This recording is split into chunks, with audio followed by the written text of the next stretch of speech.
Manager. Good morning. I think it's time. It is time. Lorian? Okay. Good morning. Today we have 8 divisions they'll be presenting for you. We're starting on page 48 with the Election Commissioner, and Tabitha Lehman is here to present.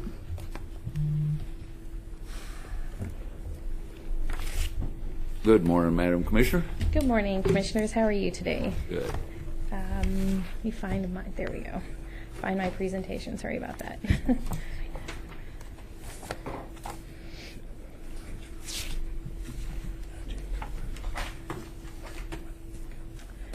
Okay.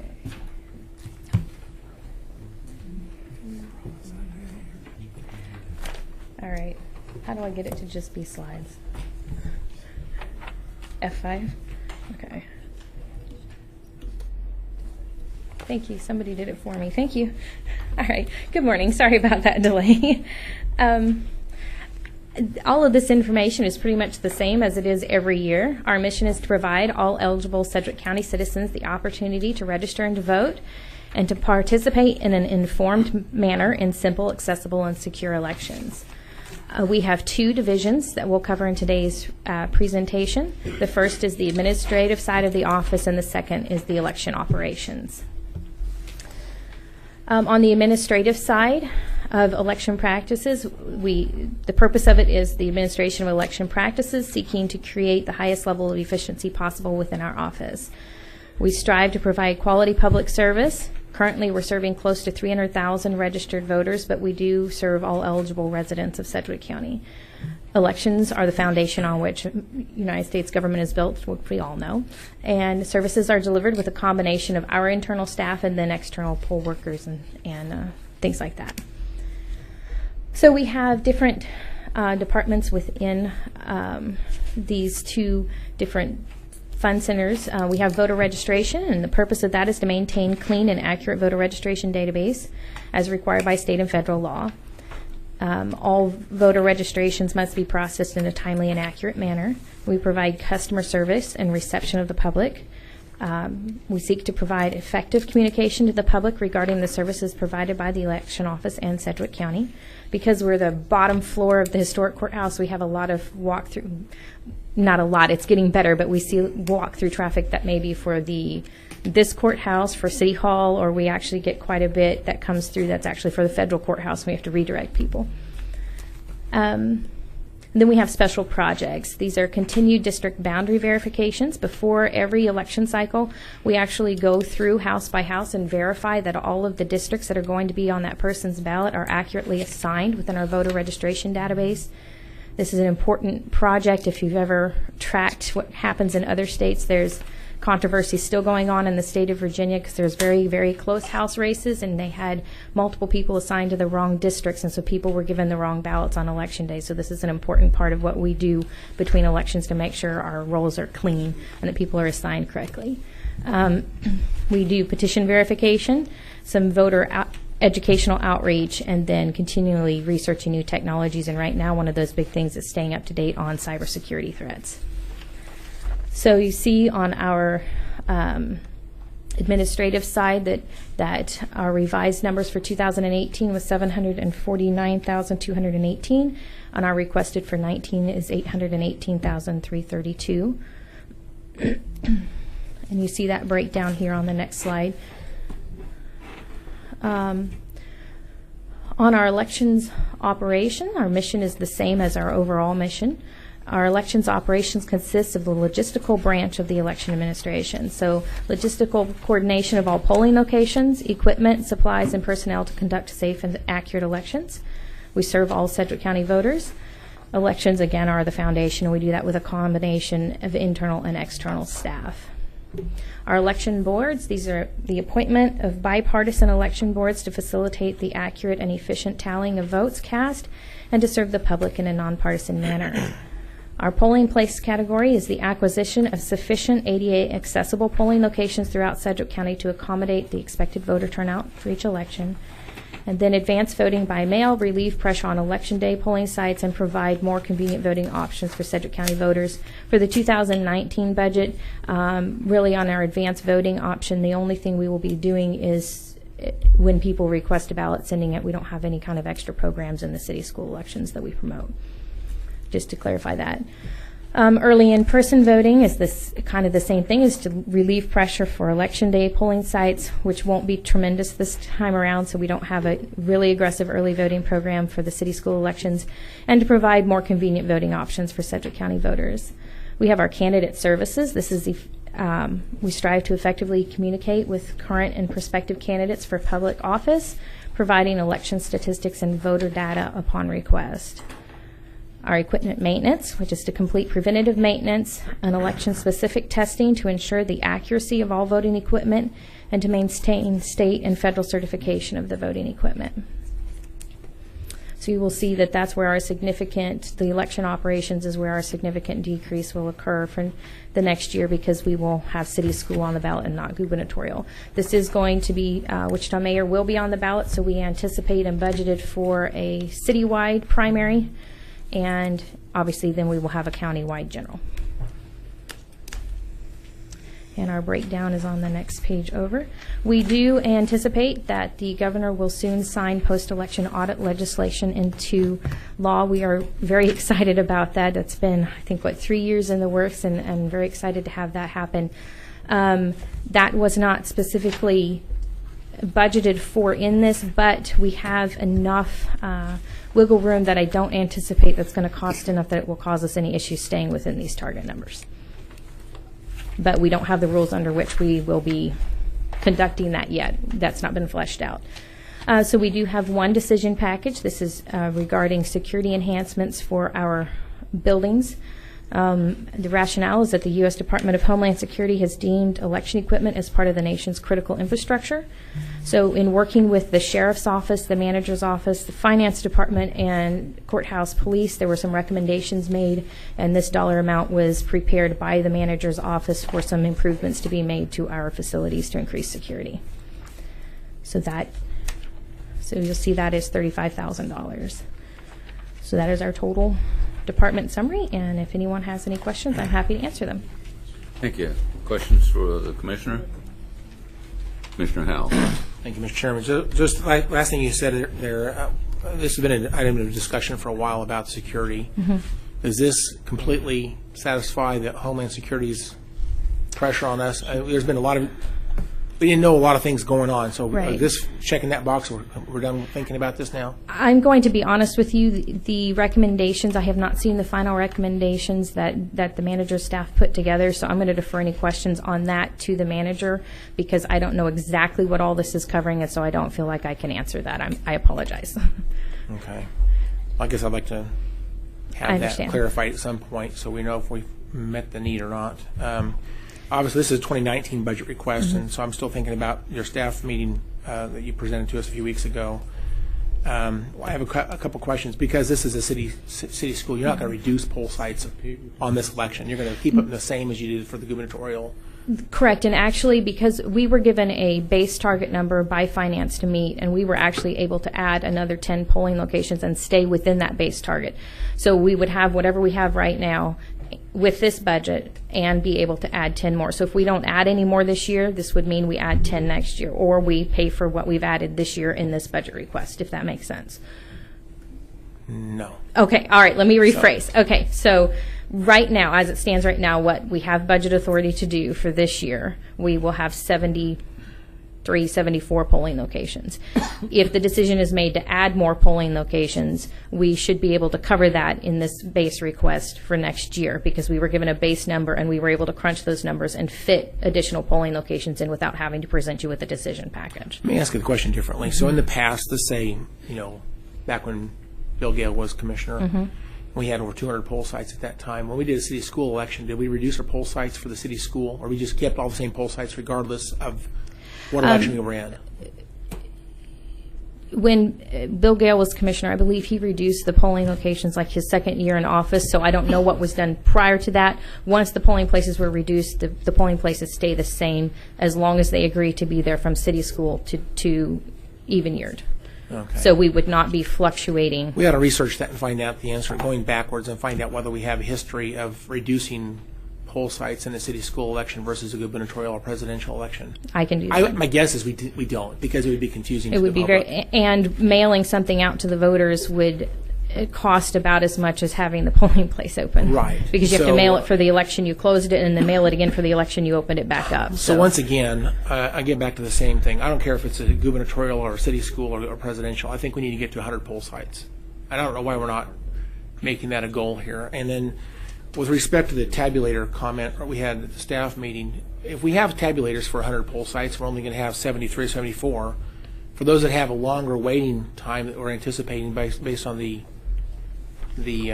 projections that you presented at the staff meeting, can we not use those extra tabulators and those poll sites that have? In other words, you have 2 tabulators in a poll site. Most of our polling places we already have 2 tabulators at.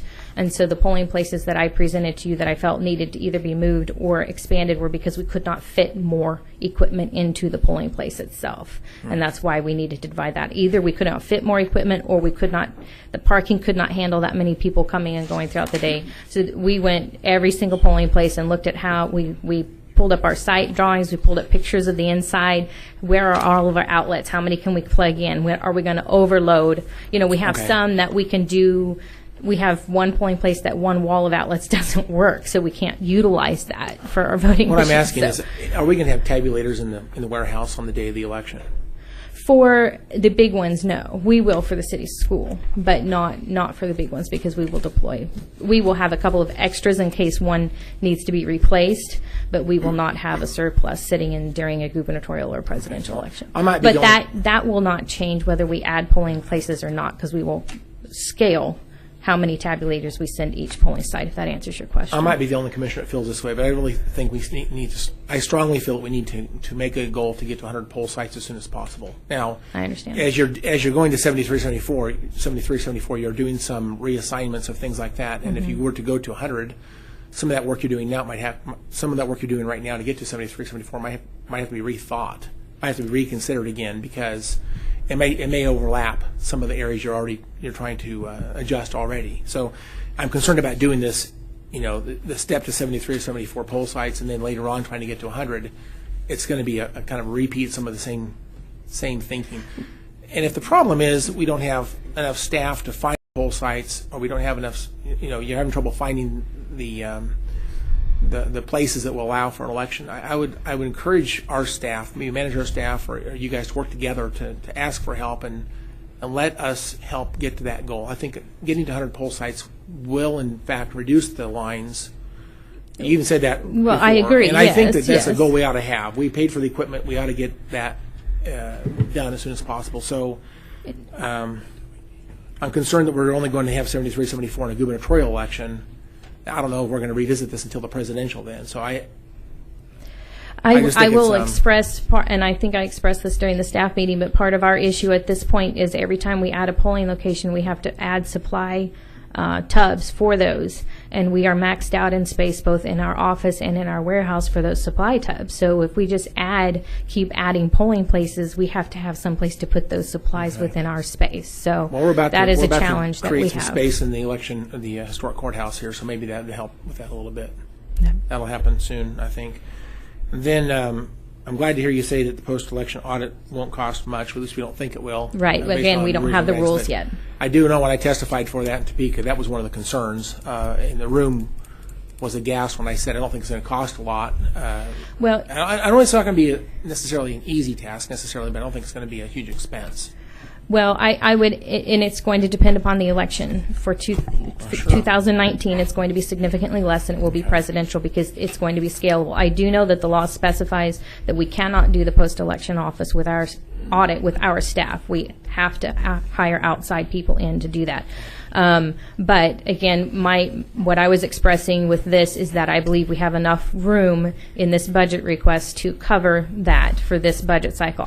Once we do it a couple of times, I'll have a much better idea before we get to 2020's budget Very cycle. good. And then finally, during your staff presentation, you discussed this estimating tool, and I asked for a copy of that data or that tool. I never did receive that. So may I ask for that again? apologize. I was under the impression that you were all going to submit all your questions to the manager, and then I was going to receive that to respond, and I did not receive Okay, well, that. So I was waiting I until just I need got to make that. sure I get that, and I'd like to get Okay. it sooner than later, please. And that's all my questions. Thank you, Mr. Chairman. Okay. Commissioner Enright? Thank you. The goal of 100, is that just to utilize all of our equipment? Well, actually, where that 100 number came from was I was asked several years ago if I was just picking a number, what would it be? And it was really pulled out of the air. My guess would be somewhere around 100. I don't think 100 is a magic number. We need to be deliberate in how we do this so we don't end up with too few and we don't end up with too many. And so that's what we're trying to do with how we've done this is, so really that 100 number was just kind of chosen as a guess, and it was not based in any factual data. It was just somebody asked me to estimate, and so I did a rough estimate.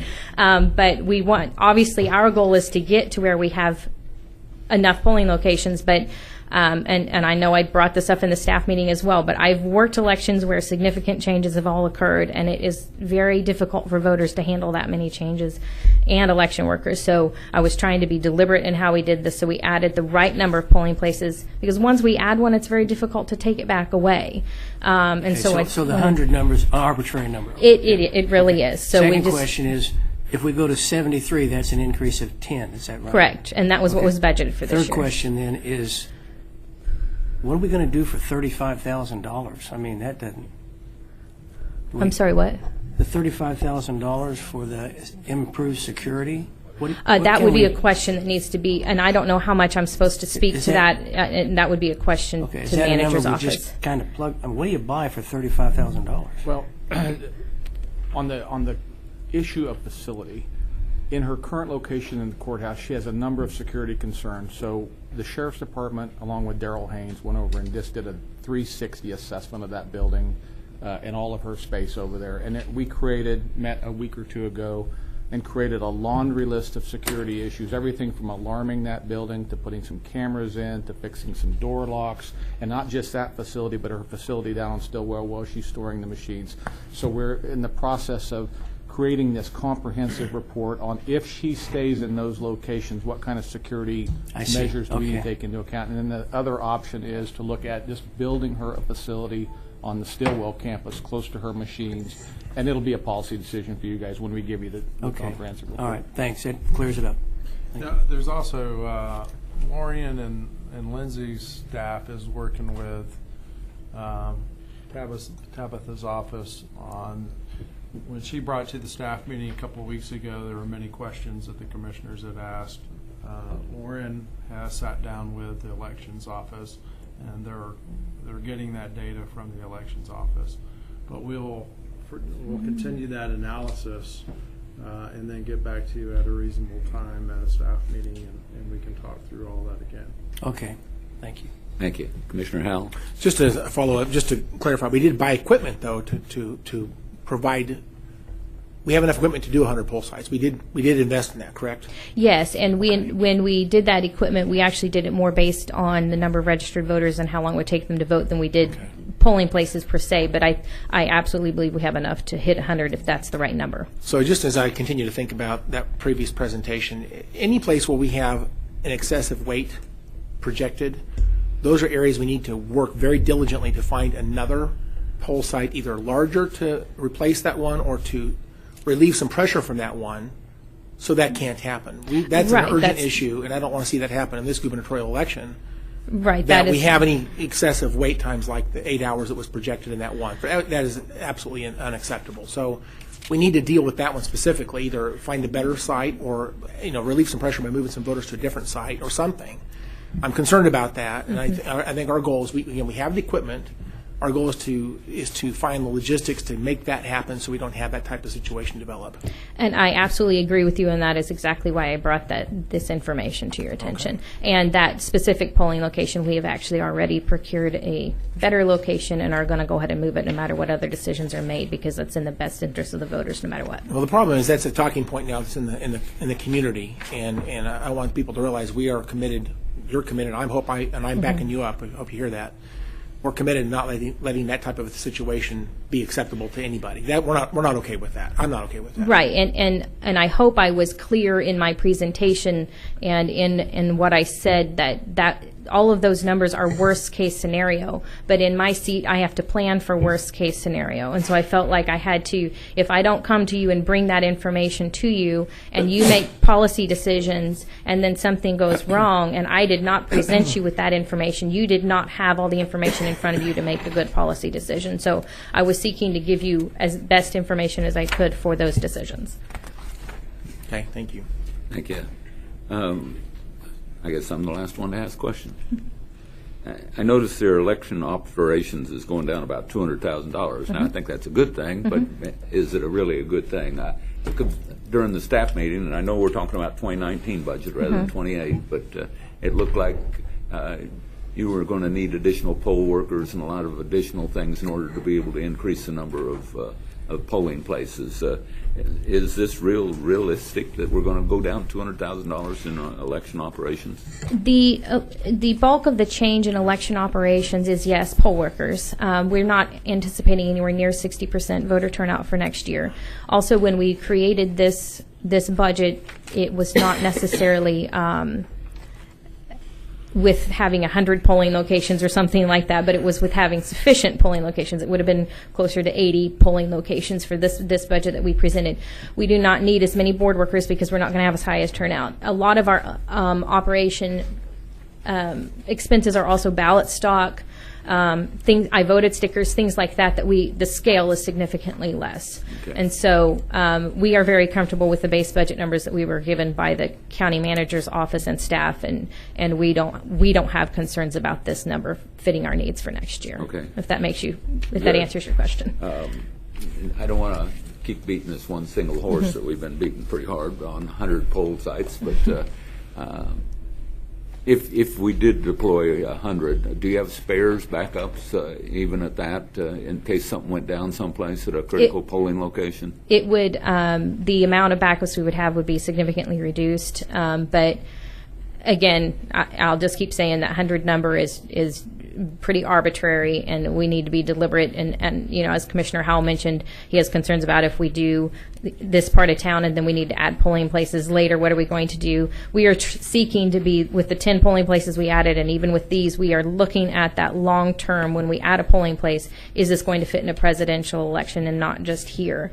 You know, not just this year. So we're seeking to be deliberate in how we do that. Now, that being said, with some of the locations that are going to be okay this year, if we add machines and board workers, that same location we may need to address before 2020, if that makes sense. But where we're seeking to add to be sufficient for 2020 as well.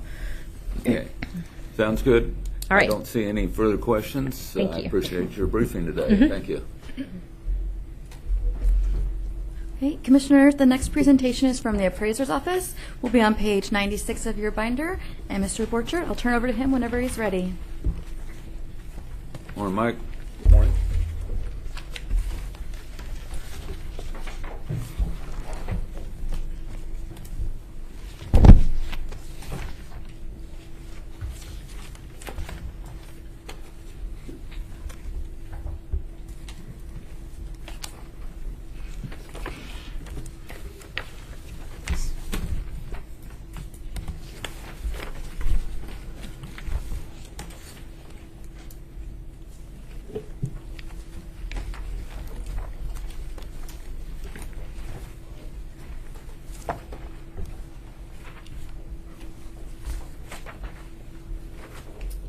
Ready to go? All right. The mission of Sedgwick County is to provide quality public services to our community so everyone can pursue freedom and prosperity in a safe, secure, and healthy environment. The mission of the Appraiser's Office is to annually produce a fair and equitable appraisal roll that's used in formulating the funding for quality public services in our community.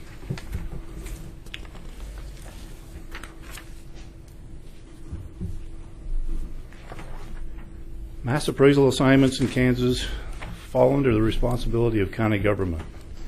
The county commissions are identified as the clients when they appoint the county appraiser. The intended users of the mass appraisal include the state of Kansas, school districts, and all other property taxing jurisdictions located within the county. The results of the mass appraisal are used for ad valorem property tax purposes, and tax revenues are distributed to jurisdictions to provide the funding for public services.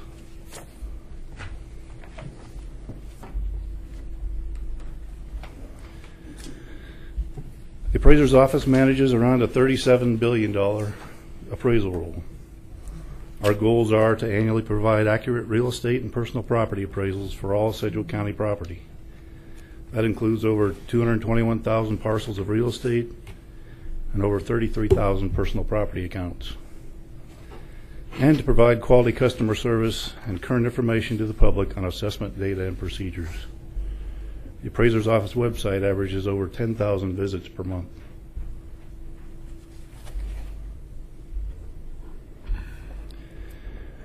Annually producing a mass appraisal in a jurisdiction the size of Sedgwick County requires internal departments that are specialized. The 5 fund centers in our budget are a breakdown of those specialized areas of administration, commercial real estate, residential and agricultural real estate, special use property, and appraisal support. There's a little more detail of each department's responsibility included in the slide for your review.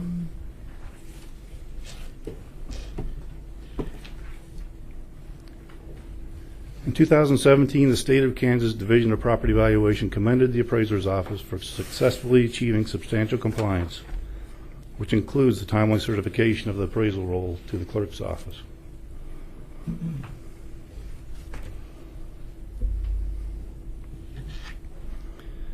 So the appraiser's office 2019 budget request is $4,688,436.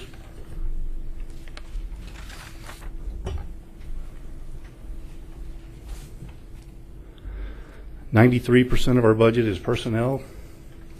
Contractuals and commodities did not change from this year's revised budget. The 2.57% increase in personnel expenditures primarily is related to increases in benefit costs. As far as contractuals, professional service and annual required mailings, professional development, and mileage reimbursement for appraisers' field work, as well as software maintenance and commodities, primarily technology equipment, computers, tablets, monitors, printers, software purchases, and general operating supplies.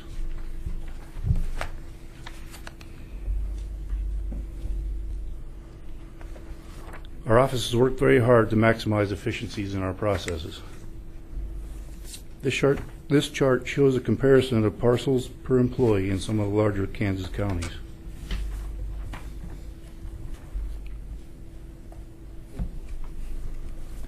This next graph demonstrates how the number of employees has declined over time and how the number of parcels has increased. We were able to make this reduction in force by incorporating new technology and consolidating all employees into one location. Over this extended time period, there was a significant slowdown in the real estate market during the recession and the exemption of commercial industrial machinery and equipment. However, as parcels continue to increase, we'll have to make sure we have the appropriate allocation of personnel in the future.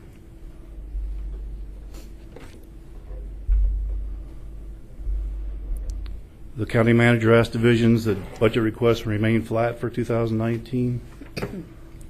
This budget meets that request, and based on a review and allocation, we believe we can maintain our current mission to produce a fair and equitable appraisal roll if you approve this request.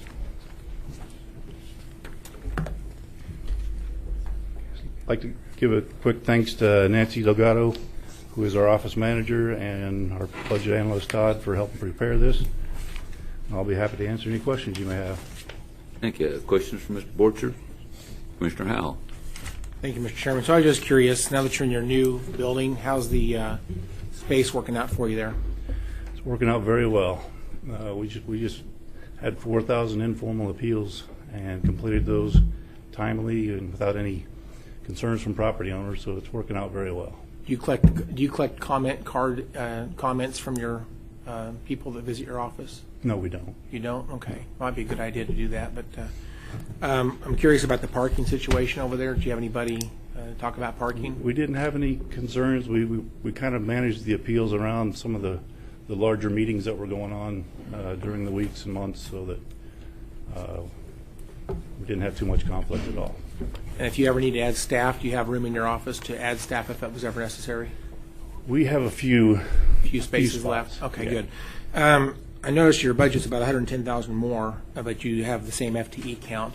Is this, again, I feel like we're flipping back and forth. Is this a planned increase in salary, or what are we looking at here? It's primarily personnel expenditures that are related to increases in benefit costs.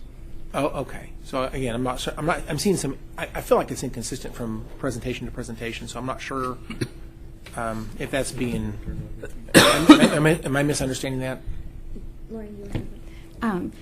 He's correct. They had it's not due to turnover, so that a few vacancies, and then we budget at the maximum health insurance because we don't know what they'll take. So they came in at a higher rate, and then he actually had 2 people that switched to a higher insurance plan as well, which contribute to those costs. Okay, that makes sense. All right, that's all my questions. Thank you, Mr. Chairman. Thank you. Commissioner Underwood. Thank you, Mr. Chairman.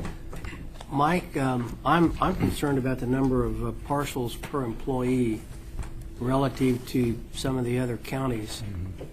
Can you explain that a little bit more to me? I mean, do the other people don't work as hard, or they're not as, I mean, 1,000 difference between us and Johnson, that's a lot.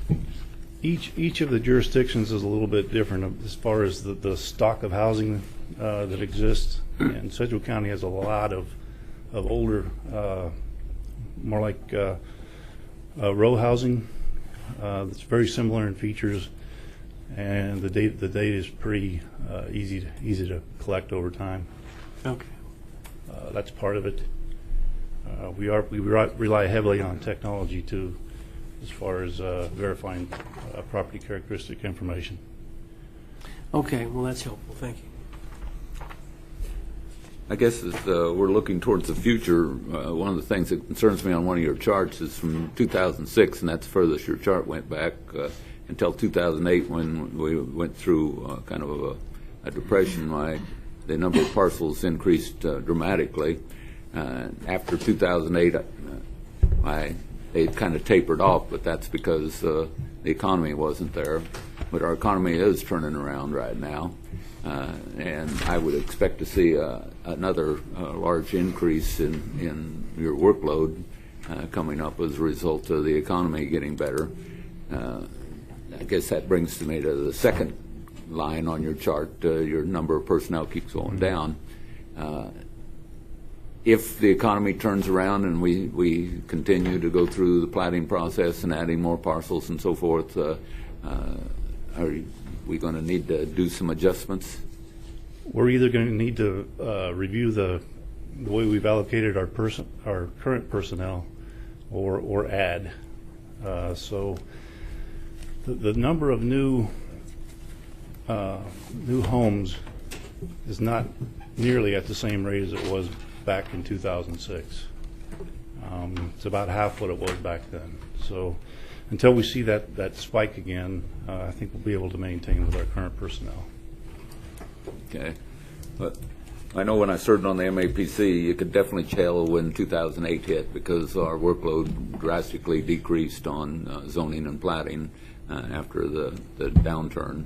And now that the economy is turning around, I would think that a good barometer is going to be what's happening at the MAPC and on the number of zoning and platting. And so you're going to have to stay on top of that and let us know if there's something that we need to do to your office to help alleviate the total number of cases that each person is following. Very good. Okay. I don't see any other questions. Do you have anything else? That'll be all. All right. Thank you. Thank you.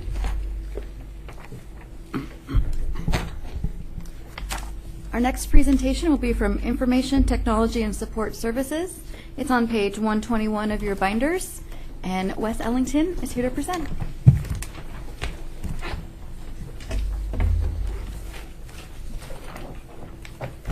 Morning, Wes. Good morning, Commissioners. Wes Ellington, Chief Information Officer for Sedgwick County. First off, I want to thank you all for the opportunity to review the Division of Information Technology and Support Services Budget Development Plan for 2019. We will be on pages, I believe, 121 through 142.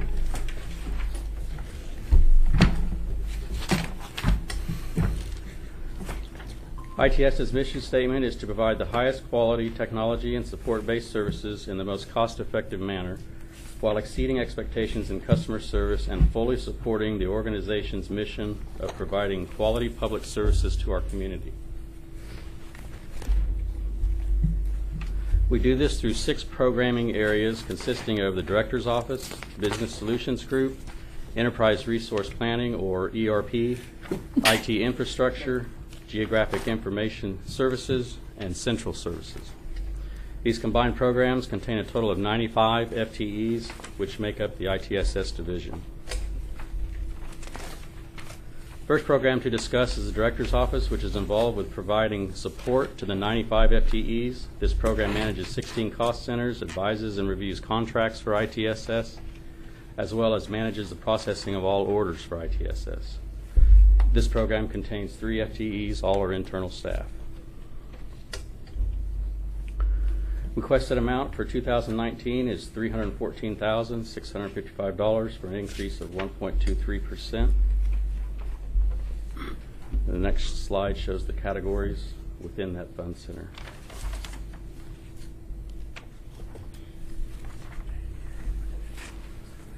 The next program is BSG, or Business Solutions Group. This group supports the technical business needs for the county departments, as well as supports the county's strategic planning goals. This program is responsible for implementing and maintaining all aspects of county-owned applications, as well as the development of custom applications or interfaces where the need arises. This program is made up of the following service areas: Business Solutions Service, Database Administration, and Internet Services, as well as Document Management. These services are involved with meeting ITSS's strategic plan as well as the county's overall plan through the software security patching and secure programming practices. This program contains 22 FTEs, all of which are internal. First service area is the Business Solutions Service. It's mainly staffed with application management employees whose primary responsibility is to maintain and upgrade departmental applications, as well as keeping updated versioning maintained to keep county software within windows of compatibility. The next service is Database Administration Service. This is responsible for installing and maintaining the SQL databases and others for Sedgwick County departments. Some of the larger databases they manage belong to departments such as the Treasurer's Office, Appraiser's Office, Sheriff's Department, District Attorney, and ComCare. This group supports 662 unique databases with over 75,000 tables for the county.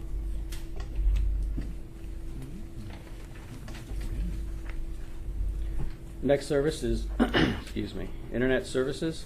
This supports the county intranet known as E-Line, which is the primary method of information dissemination within the county organization. Internet Services is also involved with supporting 35 e-service applications for county divisions that have websites for public use, enabling the public to conduct business online rather than driving to a county location. Document Management Program primarily supports the on-base enterprise application system, which is the county's standard application for document storage and management of documents. This system manages 16 million documents for 17 county areas.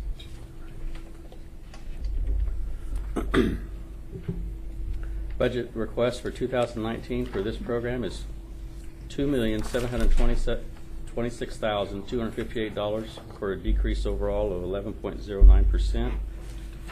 That decrease mainly is due to the decision package. You'll see it a little bit later, $270,000 for the Aumentum support maintenance. We don't put that in initially because we're not sure where that's coming from, whether it's the Register of Deeds Land Tech Fund or if it's truly a decision package. So that's why that's such a difference. And the categories within that fund center.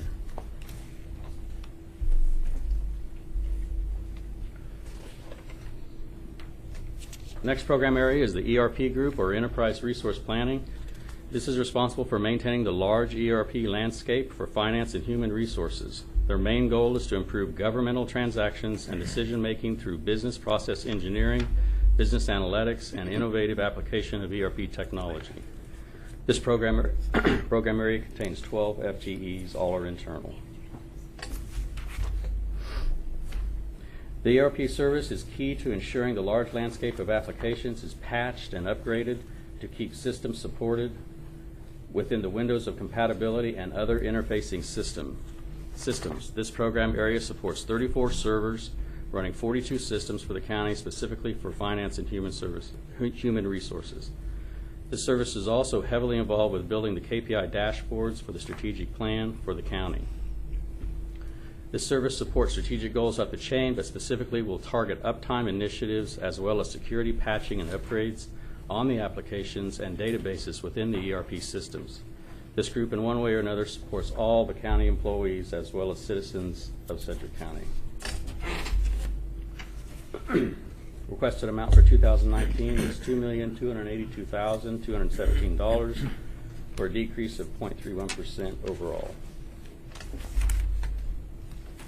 Let's look at the individual categories.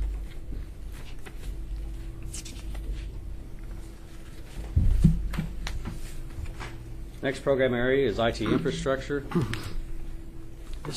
This program area is responsible for installing and maintaining the core IT landscape for Sedgwick County. Service areas within this program group are system administration and telecommunications, security and networking, and help desk. This program contains 25.5 FTEs, all are internal. System administration and telecommunications service provides installation and support for all server and telephone systems for the county. This group also manages the server and large storage arrays for the county, along with 3 main data centers to house this infrastructure. This service provides 511 servers, 361 of which are virtual systems. This service is also heavily involved with our defense in-depth strategy, managing the security patching application to auto-push updates to these 511 servers and 2,741 plus or minus workstations. The next service area is the help desk, which provides phone-based email technical assistance for all information technology requests and are the first point of contact with average wait times of 28 seconds, while answering 1,652 calls per month and resolving 91% of the issues within the first hour. Customer support analysts are also a part of this service. They are the field technicians dispatched out when maintenance and troubleshooting can't be handled over the phone. They also provide consulting services to the county divisions to assist in matching technology to business needs. The next program area is security and networking. IT security staff maintain firewalls, virus detection programs, and multiple detection and prevention systems to protect the integrity of the overall network, preventing unauthorized access while allowing approved users to access network resources from local and remote locations. This service is key to our defense in-depth strategy and prevents 63% of all inbound traffic from entering the county's network due to malicious content. Next service area is networking. Networking staff install and maintain over 324 networks, 21 routers, 35 ASA devices, as well as 312 switches to connect all county departments and services to the core data center landscape. All the above services help to support strategic goals up the chain, but specifically will target uptime initiatives as well as security patching and upgrades on all server systems, as well as firewalls, routers, and switching equipment. Excuse me. I'm amazed at the statistic. Spam accounts for an average of 63%. That's correct. Over a month period, the firewalls drop or deny access to 63% of all inbound traffic due to malicious content. That's amazing. Yeah. We want to put those guys in jail or something. It'd be nice if one day we could go on offense rather than playing defense, but that's we're not there. I just thought that was a typo. But no. Okay. Yeah. Overall request for 2019 is $3,640,998 for a decrease of 1.35%.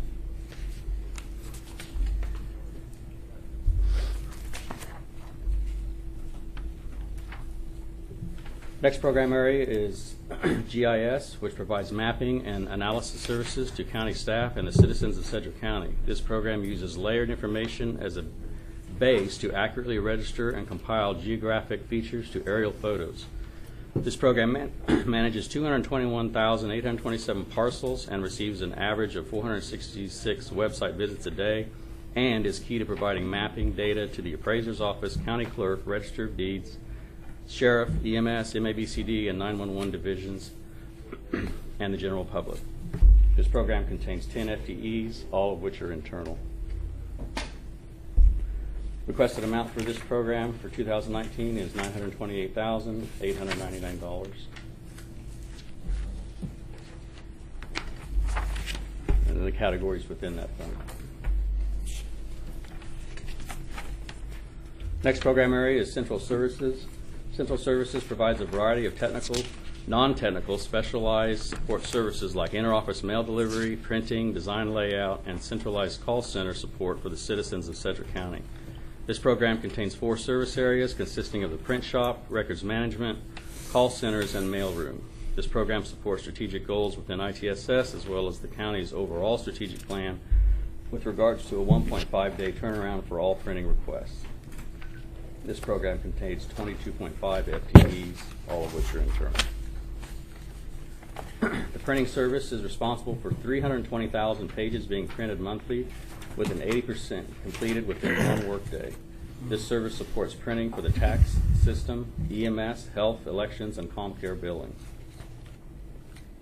The records management service is responsible for implementing the county records management policy, as well as storage of all records for county departments, which are either stored on site or, when deemed necessary, stored with our off-site vendor. This service is also involved with training employees on CORA or the Kansas Open Records Act to ensure compliancy. The combined call center service is key to providing consistent and efficient answers to Sedgwick County citizens' questions. This service handles an average of 1,100 phone calls daily, answering questions from the public about auto license, appraisals, elections, personal property tax issues. This service also supports ComCare callers in answering general questions, as well as scheduling of appointments for ComCare customers. The mailroom service meters 21,000 pieces of mail each week and processes for delivery to the post office. They provide postage on all outgoing mail for the county, as well as integrate and coordinates work for printing services to provide the most cost-effective formats for reduction of postage costs. Budget request for 2019 is $2,582,561 for a decrease of 1.65%.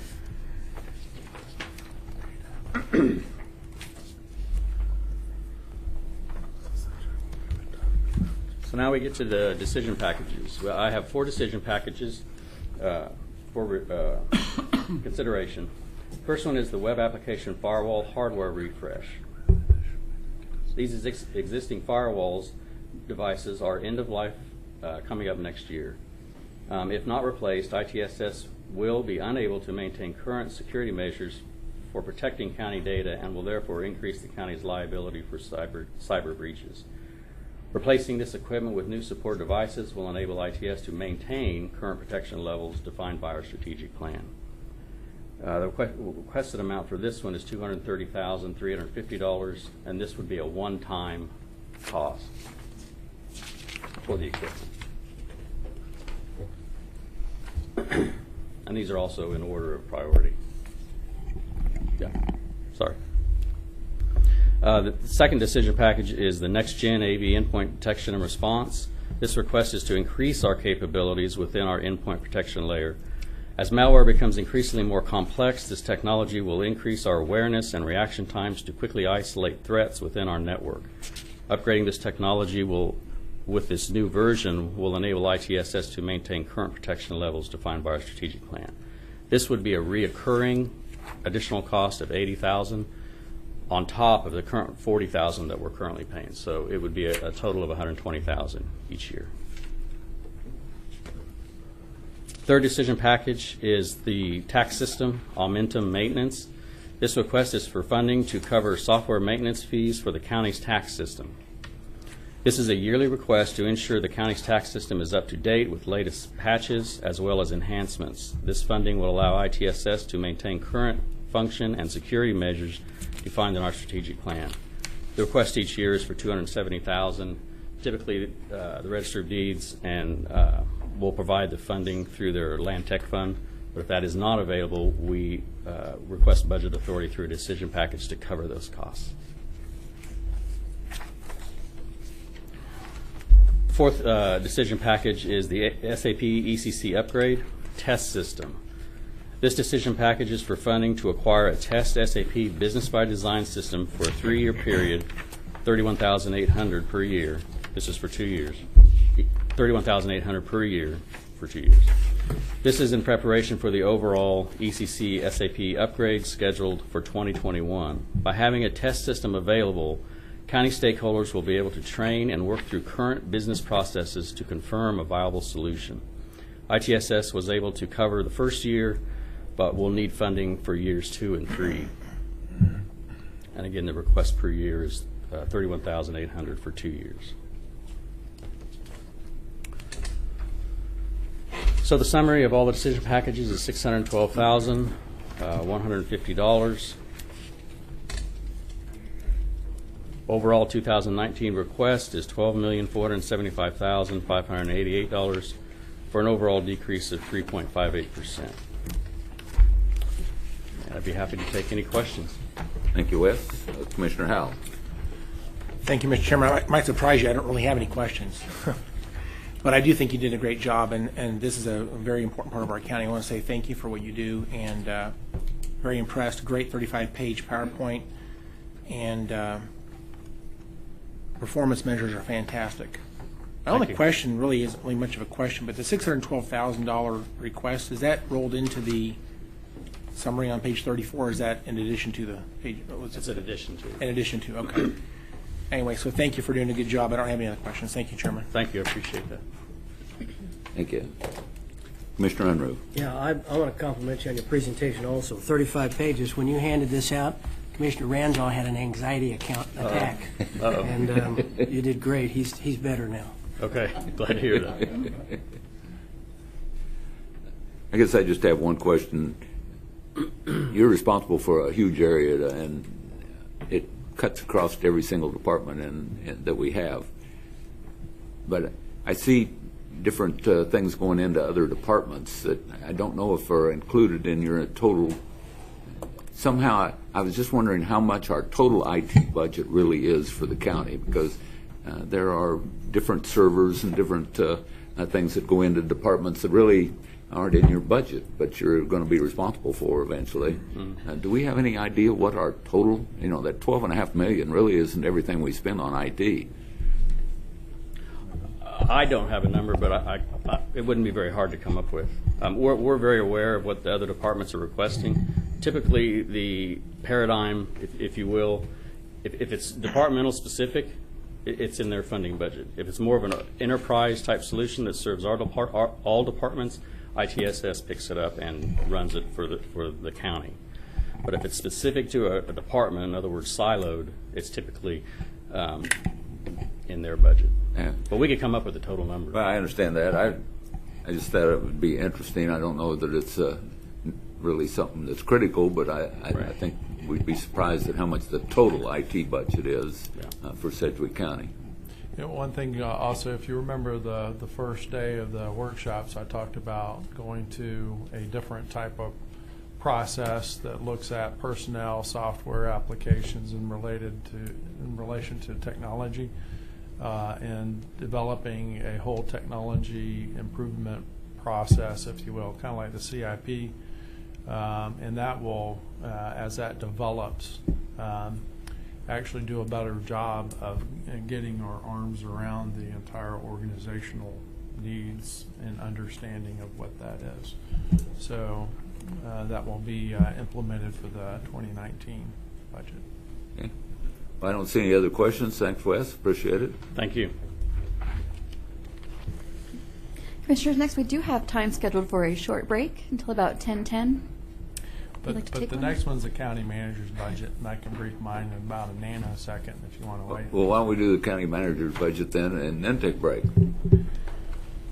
You know, the great thing about getting an IT guy to say defense in depth, it's taken my career to actually hear that from an IT guy, so that's very good. Next year, we'll do some double envelopments and deliberate attacks, and we'll brief it that way. But he's got the strategy development and lingo down now, so he's doing pretty good in terms of protecting our organization. So next, we'll talk about the county manager's budget. If you would flip to slide 5, we'll kind of go straight to the meat of the matter. My meager budget, the county manager's budget, is really reflective. If you look at it, it is a flat budget. Excuse me, Mr. Manager, we need one more copy.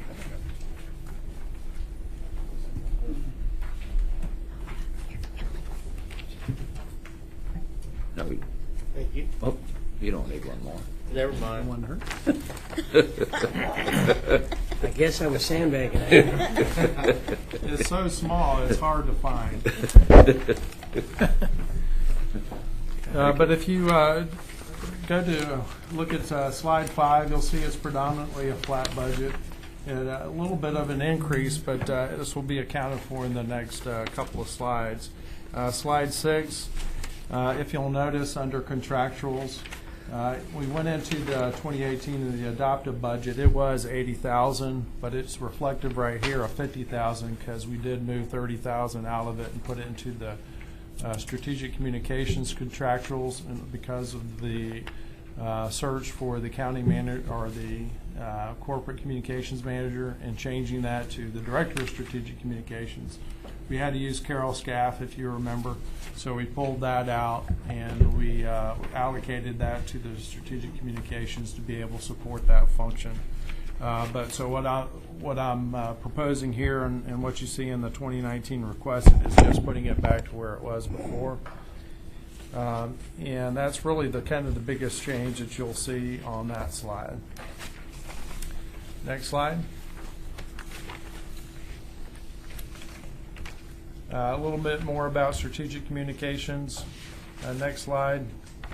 3 things that they worked on. I really wanted to highlight that slide just because there is a lot of data up here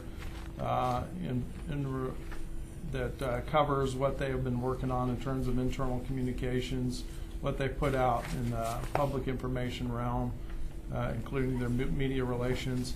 And then the last bullet, if you look at the work that Tony's office and John has worked on, 191 videos produced, 374 graphic products produced, 145 events photographed. That's a pretty big amount for 2 guys working down there.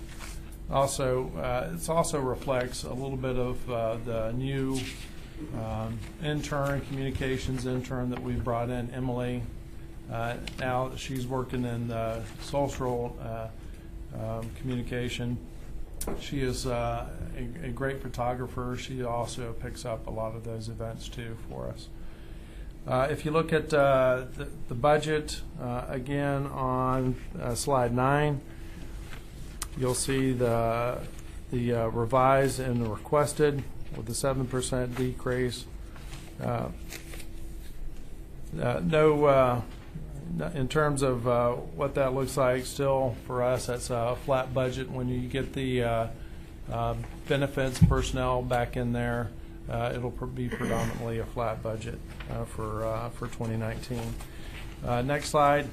One thing that could actually be even less than that next year because we are still in eager search of a director of strategic communications.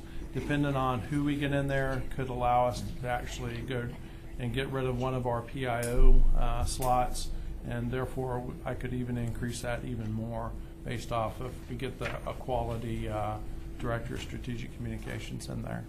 So I'm actually looking forward to that. All right, the 158, the contractuals will go down there. It says 20% decrease, but again, if I remind you on the previous slide, I moved 30,000 in there in order to use Carroll Scaff. So in actuality, we'll just be getting back down to where we were before. And then on ADA administration, nothing of significance there. We still don't have reflected in there the CIP budget. We will brief that here in a couple of weeks, but it will be about $244,000. That's depicted on slide 13. Right now, we just have the $28,000 there, which reflects the contractuals for that position. We have an administrator for that that works on that. This year, I'll probably be moving that into under Tanya Cole's purview, since it's really a CIP checklist, punch list. That reflects that number of $244,000. We'll be doing that through 2020, and then in 2021, it'll go down to about $125,000. But we'll do a review then to see where we are in terms of whether we need, or if there are any more CIP projects out there that we need to do. But we'll have finished our punch list by 2020. So that's on a pretty good glide slope. All right, next slide. And then overall department summary. Again, it's a flat budget.